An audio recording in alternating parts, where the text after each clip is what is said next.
Necessity of Hierarchy in Our Society by Daphne Dayon. First, let's start off with stereotyping.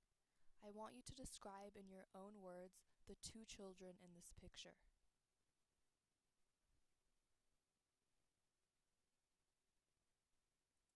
Now let's look at typical stereotypes. You probably described the two children as something close to this definition: black, young, poor, cheerless, and heartbreaking. This is the definition that most people tend to give out. However, most people leave out the social status of these figures, which is either upper class, middle class, or lower class. In this case, these two children are a part of the lower class. Why does this happen? Why do we leave this fact out without even noticing? I will attempt to answer these questions through the following interviews. I interviewed 3 people, each representing a different class in society, regarding the issue of the necessity of hierarchy in our society. The first interview I had was with a successful politician. In this case, he represents the upper class. I asked him, what would our society look like without hierarchy? His response was, first of all, the common mass would not know how to act appropriately. Our economy would crash, and there would be no one to handle and stabilize the people's issues and concerns. I also asked him, what are the benefits that you receive as a member of the upper class? He answered, I would like to mention that I completely deserve these so-called benefits because people like me have worked very hard to make it to the top. I think that my connections have enabled me to unlock access to a better life. The second interview was with an average working class citizen. For my case, he represents the middle class. I asked him the exact same question. What would our society look like without hierarchy? His response was, it's hard to tell because no one really talks about the different classes today. In order to know what will happen, I need a clear understanding of what is going on in today's society.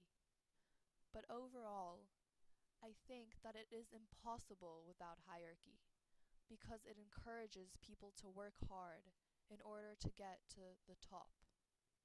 If there was no top to aim for, people would be lazy and sitting around doing nothing all day. My last interview was with a minimum wage worker below the poverty line. He represents the lower class. I also asked him, what would our society look like without hierarchy? His answer was, I'm not sure, but it might make everyone realize how much the society needs to reform.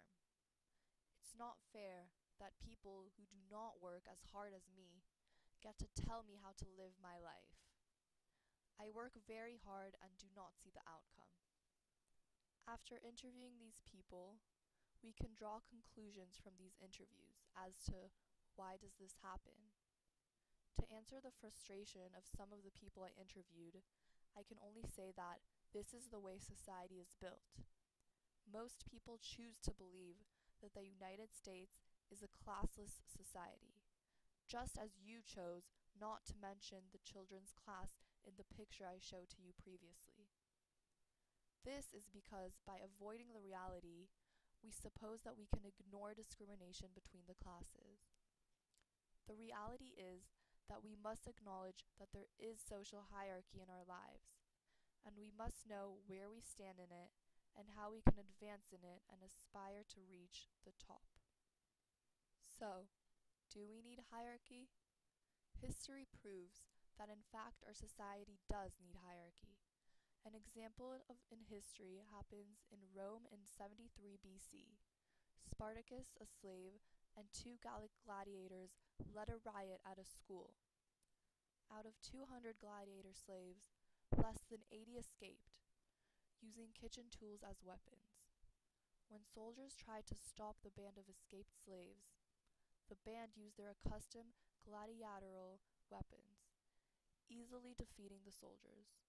Instead of the Romans putting an end to the slave revolt, the slaves took the Roman camp. The slaves did this because they were unhappy with their standing in the class system as the lower class. They thought that through this revolt, they can climb their way up the class system, but of course, this is not the reality. That is why we must acknowledge hierarchy. It is crucial for people to acknowledge that hierarchy is permanent in our society, and only after acknowledging that, we can avoid lower class riots and chaos. It is not social hierarchy itself that is causing these uproars and riots, but rather the unwillingness to acknowledge the existence of hierarchy. So it's time for our society to stop being ignorant and wake up, because hierarchy has been and always will be interlinked with our society. We can see this hierarchy through the pyramid of the capitalist system. We see here at the top there's money and power, which is the ultimate goal. Here at the top there's the upper class, which is kings and religious leaders, which was more back in history.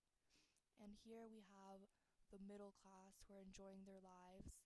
And of course at the bottom there's the lower class who are holding up the entire pyramid, because without their hard work and labor jobs, the whole pyramid and society as a whole would collapse. That's just the way it is.